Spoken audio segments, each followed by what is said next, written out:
Hello everyone, welcome back to my channel IQ institute of science. और I hope आपके board की exam की preparation बहुत ही शानदार तरीके से चल रही है। आज का जो हमारा टॉपिक है किसी चैप्टर पे नहीं है। आज का जो हमारा टॉपिक है वो है एग्जाम के प्रिपरेशन के बेस पर। एग्जाम की प्रिपरेशन सभी स्टूडेंट के लिए बहुत ही इंपॉर्टेंट होती है, क्योंकि साल भर की पढ़ाई कोई मायने नहीं रखती। साल भर हम सिर्फ समझते हैं, लेकिन ये जो कुछ टाइम होता है एग्जाम से 10 दिन पहले का या 15 दिन पहले का, वो हमारे लिए बहुत ही यूनिक होता है। क्योंकि उस यूनिक टाइम के अंदर हम पूरे साल में जितनी भी हमने पढ़ाई की है उसका हम रिवीजन करते हैं। तो एग्जाम की प्रिपरेशन करते समय और एग्जाम में कुछ विशेष बातें जो आपको पता होनी चाहिए उसके बारे में आज के वीडियो में हम डिस्कस करने वाले हैं। जब आप एग्जाम की प्रिपरेशन करना स्टार्ट करते हो, चाहे 15 दिन पहले या 10 दिन पहले या फिर 1 मंथ पहले, तो आपके माइंड में कुछ क्वेश्चंस आते हैं और उन क्वेश्चंस का जवाब शायद आपके पास नहीं होता है। और वो क्वेश्चन आपके माइंड पर प्रेशर डालते हैं, जिसकी वजह से शायद आप थोड़ा सा नर्वस फील करते हो बोर्ड एग्जाम के अंदर। तो उन्हीं क्वेश्चंस के आंसर लेके आई हूँ मैं आपके लिए इस वीडियो के अंदर। वीडियो में लास्ट तक बने रहना, क्योंकि इस वीडियो के बाद आपके माइंड में आने वाले सभी प्रकार के जो क्वेश्चंस हैं, चाहे वो एग्जाम की प्रिपरेशन से रिलेटेड हो, चाहे वो बोर्ड एग्जाम में आपको किस तरह से खुद को प्रेजेंट करना है उससे रिलेटेड हो, सारे डाउट आपके क्लियर हो जाएंगे। तो आपके माइंड में जो क्वेश्चंस आते हैं, सबसे पहला क्वेश्चन क्या होता है? सबसे पहला क्वेश्चन होता है कि अगर आप एग्जाम की प्रिपरेशन कर रहे हैं तो कहाँ से स्टार्ट करें और कैसे करें। तो आपने एग्जाम की प्रिपरेशन स्टार्ट कर दी, लेकिन आपकी कोई डायरेक्शन नहीं है। आपको ये कुछ भी नहीं पता कि हमें कौन सा सब्जेक्ट पहले पढ़ना है, कौन सा सब्जेक्ट बाद में पढ़ना है। तो उस के बारे में हम डिस्कस करेंगे कि हमें किस तरीके से बोर्ड एग्जाम की प्रिपरेशन को आगे लेके आना है, कैसे उसको स्टार्ट करना है। अगला, अगर आपके माइंड में क्वेश्चन आता है तो वो आता है कि चलो हमने प्रिपरेशन स्टार्ट कर दी, लेकिन कुछ ऐसे सब्जेक्ट हैं जिनके टॉपिक्स याद ही नहीं होते, तो उसके लिए हमें क्या करना चाहिए। तो उसके लिए भी हम डिस्कस करेंगे कि अगर वो सब्जेक्ट कुछ ऐसे हैं जिनके टॉपिक्स आपको कितना भी याद करने की कोशिश करो याद नहीं होते हैं, तो उसको किस तरह समझेंगे। अगला जो आपके दिमाग के अंदर क्वेश्चन आता है वो आता है, बोरिंग सब्जेक्ट कैसे पढ़ें। मान लो कि आपका सब्जेक्ट कोई भी हो, आपने बहुत सारे सब्जेक्ट कंप्लीट कर लिए, लेकिन कुछ सब्जेक्ट सबके ऐसे होते हैं जो इतने बोर करते हैं, जिनको पढ़ने में आपको कोई इंटरेस्ट नहीं होता। तो इस तरह के सब्जेक्ट को कैसे पढ़ें और कैसे उनको याद करें, तो उसके बारे में भी हम डिस्कस करेंगे। अगला आपके दिमाग में अगर क्वेश्चन आता है तो वो आता है, चलो आपने प्रिपरेशन भी अच्छी कर ली, आपने सब्जेक्ट के टॉपिक्स भी याद कर लिए और बोरिंग सब्जेक्ट को जैसे कैसे पढ़ लिया, लेकिन एग्जाम की जो कॉपी है उसमें किस तरीके से लिखें कि हमें जो भी हमने पढ़ा है वो हमारे काम आ जाए। तो एग्जाम कॉपी में किस तरीके से आपको लिखना है, किस तरह से प्रेजेंटेशन देना है, वो भी आपको इस वीडियो में बताया जाएगा। और लास्ट जो फाइनल क्वेश्चन जो आपके लिए बहुत इंपॉर्टेंट होता है और हर स्टूडेंट के माइंड में आता है, और वो क्या होता है कि एग्जाम पेपर के क्वेश्चंस के आंसर को कैसे मेमोराइज करें, कैसे मेमोराइज करें। तो देखिए, मान लो कि आपने बहुत अच्छी प्रिपरेशन करी है, लेकिन बोर्ड एग्जाम के अंदर आप इतने नर्वस फील कर रहे हो कि आपके क्वेश्चन के आंसर आपको आने के बावजूद भी आप उनका आंसर नहीं लिख पा रहे हो।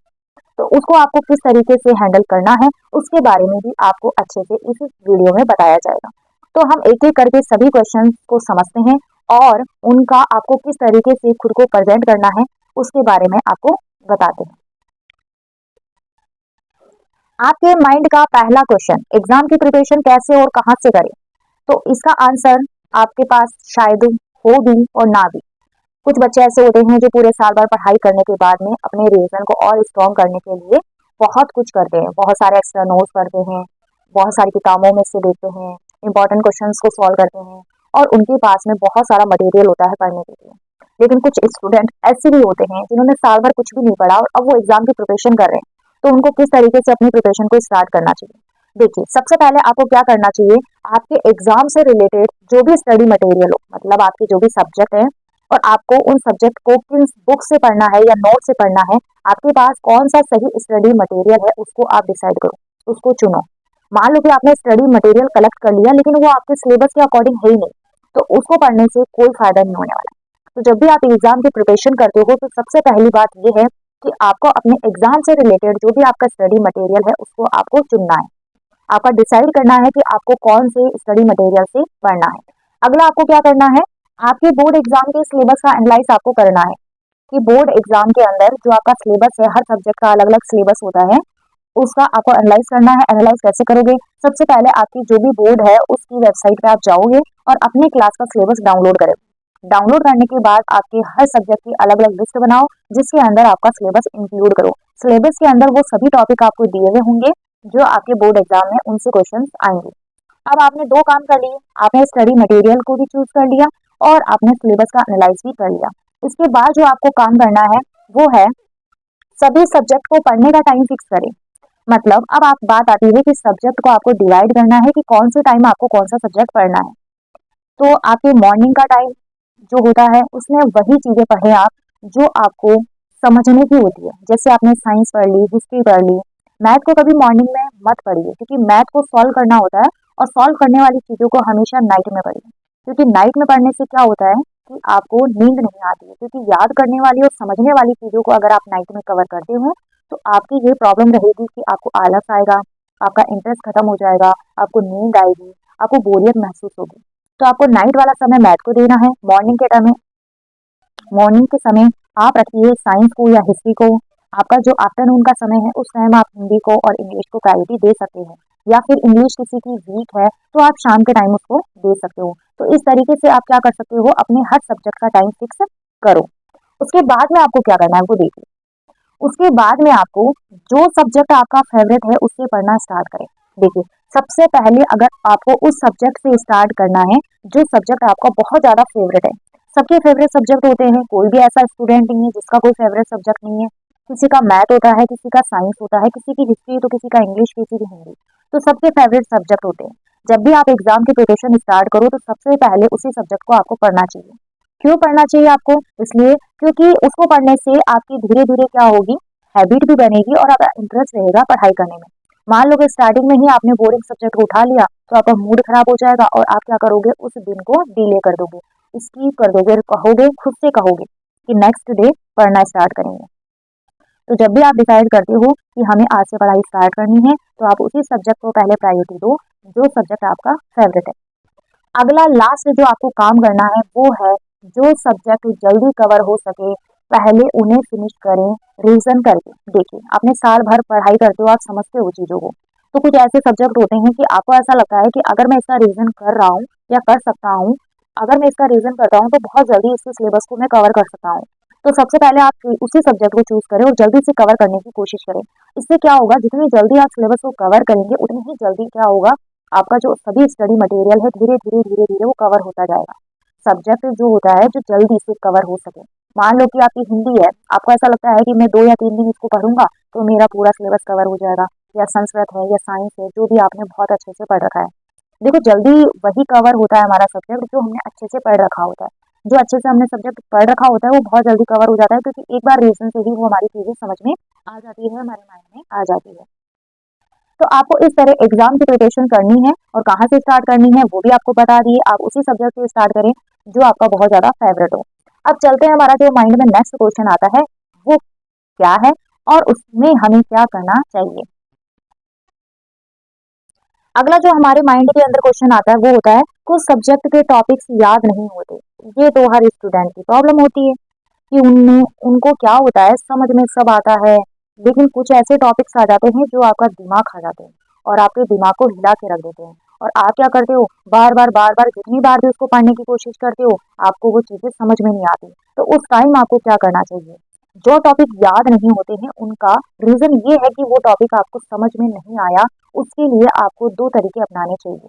टॉपिक कौन सा याद नहीं होता, जो आपके समझ में नहीं आता, क्योंकि जो टॉपिक आपको समझ में आ जाते हैं वो तो आसानी से याद हो जाते हैं।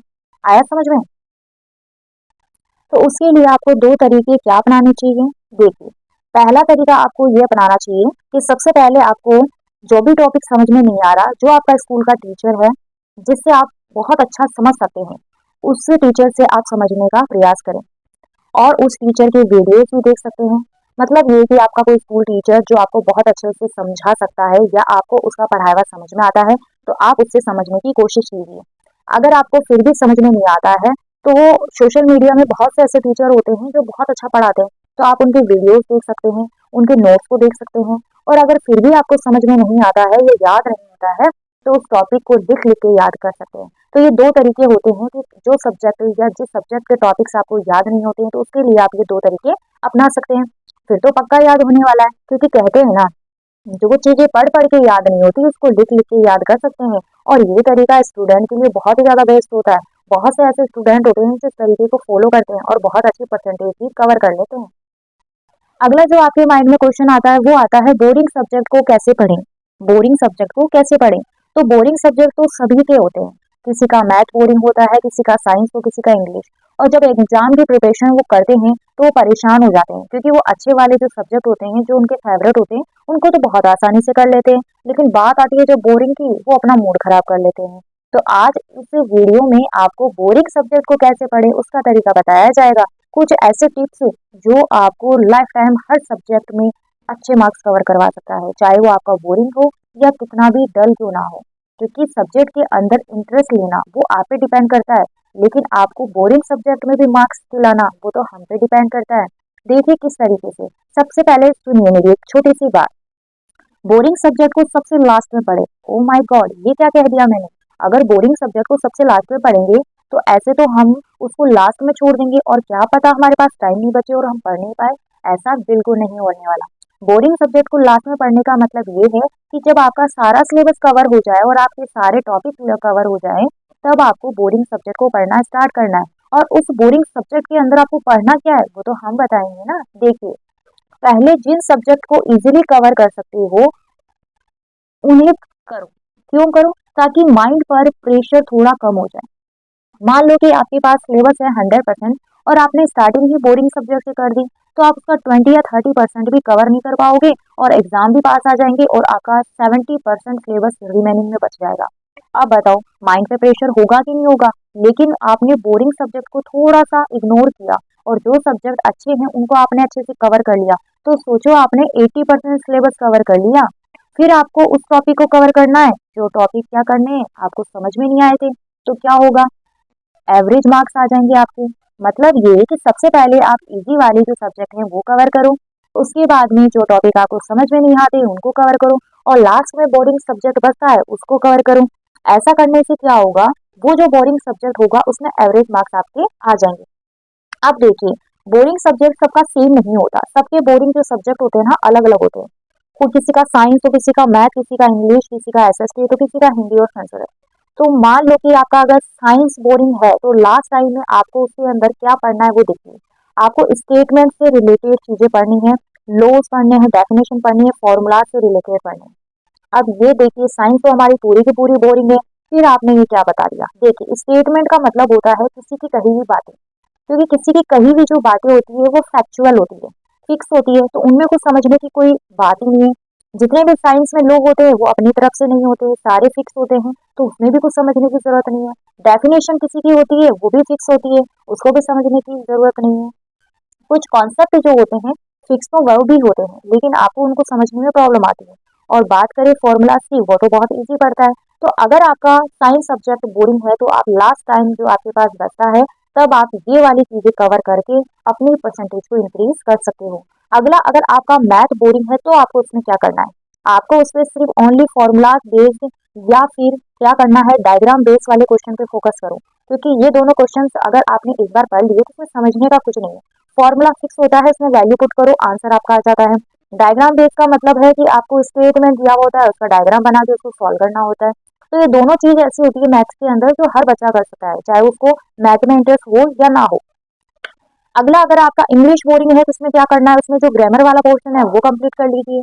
अगर आपकी एसएसटी बोरिंग है तो उसमें क्या करना है, डेफिनेशन कर लीजिए। और स्टोरी बेस्ड जैसे हिस्ट्री के अंदर काफी राजा महाराजा होते हैं, तो उनकी स्टोरी को आप पढ़ लोगे तो आपको इंटरेस्ट भी आएगा और उनसे रिलेटेड क्वेश्चन को अभी आप सॉल्व कर पाओगे। और अगर हिंदी और संस्कृत आपकी बोरिंग है तो वही काम कीजिए जो आप इंग्लिश में कर रहे हो, ग्रामर कर लो, स्टोरी बेस्ड क्वेश्चन कर लो। तो इस तरीके से आप अपनी बोरिंग सब्जेक्ट को अच्छे से पढ़ सकते हो, कवर कर सकते हो। बोरिंग सब्जेक्ट के अंदर आपको ये करना होता है कि आप बस एवरेज मार्क्स लेके चलो, कि मेरा अगर 100% का टारगेट नहीं हो पा रहा तो कम से कम मैं 50 या 60% का टारगेट पूरा कर लूँ। और ये चीजें जो मैंने आपको टॉपिक बताए हैं ये आपका 70% का टारगेट पूरा करने के लिए काफी है। अगला जो हमारे दिमाग में क्वेश्चन आता है वो आता है एग्जाम कॉपी में कैसे लिखें। और ये हर स्टूडेंट की बहुत बड़ी समस्या होती है कि उनको याद सब कुछ है, उन्होंने प्रिपरेशन बहुत अच्छी की है, 100% वाली की है, लेकिन बात आती है जो कॉपी में लिखने की, माइंड जो है साथ नहीं देता, उनको समझ नहीं आता कि हमें किस तरीके से क्वेश्चंस को अटेम्प्ट करना है। तो देखिए, आप अगर इन 3 तरीकों को अपना लेते हो या ये 3 टिप्स याद रख लेते हो अपने माइंड में, 100 से 100% आपको इस चीज की गारंटी मैं देती हूँ कि आपकी, भले ही आपकी एग्जाम की प्रिपरेशन अच्छी हो या नहीं हो, अगर आपने ये 3 टिप्स याद रख लिए अपने माइंड में, तो आपका जो स्कोर है वो सच में बहुत ही शानदार तरीके का होने वाला है। सबसे पहले ये कि आप ये कोशिश करो कि आप जितने भी क्वेश्चंस अटेम्प्ट करो, वो सीक्वेंस वाइज क्वेश्चन अटेम्प्ट करो। इसका रीजन मैं बताती हूँ। टीचर भले ही कहता है कि जो क्वेश्चन आपको अच्छे से आता है उनको पहले कर लो, जो नहीं आता उनको बाद में कर लो। आपने कर तो लिया, टीचर ने कह भी दिया, लेकिन जब एग्जामिनर कॉपी को चेक करता है तो उसके दिमाग में बहुत ज्यादा कंफ्यूजन आ जाता है जब सही सही क्वेश्चन भी सीक्वेंस वाइज नहीं होते हैं। एक तो किसी बच्चे ने चाहे गलत किया हो सही किया हो, वो सीक्वेंस वाइज क्वेश्चन कर रहा है, तो क्या होता है टीचर के माइंड में क्वेश्चन बार बार रिपीट होते हैं तो उनका फिक्स हो जाता है कि दूसरा क्वेश्चन ये है, तीसरा क्वेश्चन ये है, इसमें इतने मार्क्स से हैं, इतने मार्क्स का है। लेकिन बात आती है जब सीक्वेंस की, सीक्वेंस वाइज ना होता है तो क्वेश्चन जो होते हैं टीचर के माइंड में तो फिक्स होते हैं कि फर्स्ट क्वेश्चन ये है, सेकंड ये है, थर्ड ये है, फोर्थ की मार्किंग इतनी है, फाइव की मार्किंग इतनी है। लेकिन आपने सीक्वेंस वाइज नहीं किया तो उसका माइंड खराब हो जाएगा और वो जहाँ 5 देने होंगे नंबर वहाँ 2 दे देगा, कहीं 2 देने होंगे तो 0 दे देगा। तो इसका मतलब ये है कि उसका माइंड अपन को खराब नहीं करना है, आपको क्वेश्चन को अटेम्प्ट करना है सीक्वेंस वाइज। जितना हो सके आप कोशिश करो कि जो स्टार्टिंग आप कर रहे हो वो सीक्वेंस वाइज ही करो। अगला जो आपके लिए बहुत ही ज्यादा इंपॉर्टेंट है, राइटिंग। अब मुझे लगता है कि सारे टीचर ये सलाह देते हैं कि अगर नॉलेज हो तो राइटिंग का क्या मतलब। हाँ, राइटिंग का इतना कोई मतलब नहीं होता, लेकिन कम से कम आपकी राइटिंग इतनी अच्छी तो हो कि कम से कम सामने वाले को समझ में आ जाए, उतनी तो ठीक कर ही सकते हो ना। काफी लोग ऐसे होते हैं जिनको नॉलेज बहुत अच्छी होती है, उनके एग्जाम की प्रिपरेशन बहुत शानदार होती है और बोर्ड एग्जाम के अंदर वो इतना अच्छा भी लिख के आते हैं, लेकिन जब बात होती है उनकी राइटिंग की तो वो बेचारे एग्जामिनर को समझ में नहीं आती। और जब वो समझ में नहीं आती तो वो समझने की कोशिश क्यों करेगा, क्योंकि वो इतनी सारी कॉपियां चेक करता है, एक कॉपी पे फोकस नहीं कर सकता। तो जो भी उसको राइटिंग अच्छी लगती है, सुंदर लगती है, उसको वो चाहे वो गलत ही आंसर क्यों ना हो, लेकिन जैसे ही देखता है मन खुश हो जाता है और वो उसको नंबर दे देता है। तो राइटिंग का बहुत ज्यादा इफेक्ट पड़ता है बोर्ड एग्जाम की कॉपियों में। जब कॉपी एग्जामिनर चेक करता है तो उसके माइंड को हम कैच नहीं कर सकते कि किस तरह का माइंड है। आप अगर उसकी जगह होते तो क्या करते, ये सोचकर आप अपनी राइटिंग को अच्छा करें। अच्छा ना करें, उस पर इतना टाइम वेस्ट ना करें। अच्छा अच्छा सुंदर, अच्छा का मतलब ये नहीं है कि आपको हर टॉपिक को कलरफुल लिखना है या फिर हर आंसर के बाद उसमें हाईलाइट करना है, ऐसा कुछ नहीं करना है। मतलब आपकी राइटिंग ऐसी होनी चाहिए कि बस अगले वाले को अच्छे से समझ में आ जाए। लास्ट और फाइनल जो आपके एग्जाम की कॉपी की टिप्स अगर मैं देना चाहूंगी तो वो है कि जितने मार्क्स का कोई क्वेश्चन होता है उसी के अकॉर्डिंग आपको वर्क लिखना है। मान लो कि 2 नंबर का क्वेश्चन है और आपने लिख दिए 2 पेज। मान लो 1 नंबर का क्वेश्चन है, आपने लिख दिया आधा पेज। इतना आपको नहीं करना है। ऐसा करोगे तो आप अपना भी टाइम वेस्ट कर रहे हो और आपके एग्जामिनर जो है उसके माइंड को भी खराब कर रहे हो। क्योंकि एग्जामिनर क्या देखता है, वो बच्चे की नॉलेज को कैच करता है जो वो कॉपी चेक करता है। और अगर आपने फालतू चीजें इसमें लिख दी तो उसे ये समझ में आ जाएगा कि इस बच्चे को कुछ नहीं आता, जिसकी वजह से इसने क्या किया है, 1 नंबर वाले क्वेश्चन के अंदर भी आंसर 1 पेज का लिख दिया। तो आपको इस चीज का बहुत अच्छे से ध्यान रखना है कि जितने मार्क्स का होता है उसी के अकॉर्डिंग आप वर्ड्स डिसाइड करो। अगर 1 नंबर का है तो 2 लाइन काफी होती है, 2 नंबर का है तो आपके लिए 3-4 लाइन काफी होती है, 3 नंबर का है तो आधा पेज काफी होता है। इस तरीके से आप क्वेश्चंस के अकॉर्डिंग वर्ड्स को डिसाइड कर सकते हो। तो आई होप जितने भी मैंने अभी आपको माइंड की जो आपके जितने भी क्वेश्चंस हैं अगर वो आते हैं तो उनको मैंने इजीली सॉल्व कर दिया है कि किस तरीके से आपको कॉपी में लिखना है और किस तरीके से याद करना है, बोर्डिंग सब्जेक्ट को कैसे कवर करना है। अब जो लास्ट आपके लिए जो इम्पोर्टेंट है कि आपने सब कुछ काम कर लिया, आपने एग्जाम की प्रिपरेशन अच्छी कर ली, आपने बोर्डिंग जो टॉपिक है उसको भी अच्छे से कवर कर लिया, जो समझ में नहीं आया उसको भी अच्छे से पढ़ लिया, एग्जाम की जो कॉपी है उसमें बहुत अच्छे तरीके से आप लिख रहे हो। लेकिन उसके बाद एक क्वेश्चन आपके माइंड में और आता है, वो कब आता है, जब आप एग्जामिनेशन हॉल में बैठे रहते हो। आपको क्वेश्चन के आंसर को कैसे मेमोराइज करना है इसके बारे में आपको बताते हैं। आपने क्वेश्चन को पढ़ा तो सबसे पहले आपको याद करना है कि वो कौन से चैप्टर का है। ये बातें तब आपको याद में रखनी है। मान लो कि आपको क्वेश्चन को पढ़ते ही डायरेक्ट अगर आंसर आ जाता है तो अच्छी बात है और आप वही सारे क्वेश्चन को अटेम्प्ट कर लिए। अब लास्ट आपके पास टाइम बचा है, कुछ ही क्वेश्चन आपके सामने है लेकिन उनके आंसर आपको आते हैं बट याद नहीं आ रहे। आपको उनके क्वेश्चन के आंसर आते हैं लेकिन याद नहीं आ रहे, तो आपको किस तरीके से उन क्वेश्चन को याद करना है और अपनी कॉपी में लिखना है। देखिए, क्वेश्चन छोड़ना नहीं है। छोड़ने वाले क्वेश्चन में क्या होता है, आपको 0 मार्क्स मिलता है। लेकिन अगर आप कुछ भी लिख के आते हो तो कम से कम 1 मार्क्स तो मिलेगा ही मिलेगा। तो सबसे पहले उस क्वेश्चन को पढ़िए और थोड़ा सा अंदाजा लगाइए कि वो किस चैप्टर का है। जब आप इस चैप्टर में एंटर कर जाओगे तो आपके माइंड में ये भी आ जाएगा कि ये इस चैप्टर के इस टॉपिक में से ये क्वेश्चन आया है लेकिन मुझे इसका आंसर याद नहीं होता।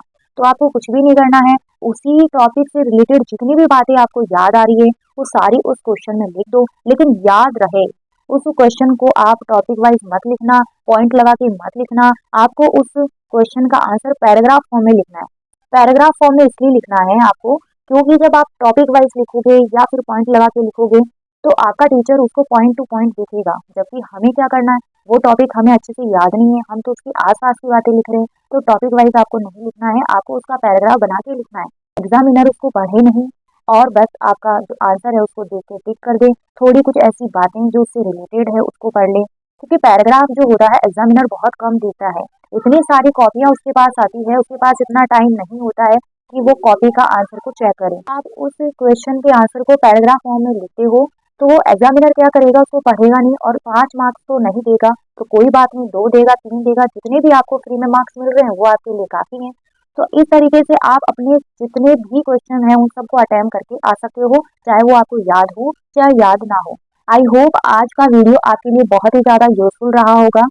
तो आप अपनी एग्जाम के प्रिपरेशन में अगर ये कुछ बातें ध्यान में रखे हो, एग्जाम कॉपी में लिखते समय कुछ टिप्स अगर आप अपने माइंड में रखे हो, आपको किस तरीके से एग्जाम पेपर को हैंडल करना है, अटेम्प्ट करना है, उस चीज़ों के बारे में आपको पहले से नॉलेज होनी चाहिए, तो आप बहुत अच्छा स्कोर अपने एग्जाम बोर्ड में कर सकते हो। चाहे प्रिपरेशन कितनी भी अच्छी हो, लेकिन रिजल्ट किससे डिसाइड किया जाता है, आपकी एग्जाम कॉपी से डिसाइड किया जाता है।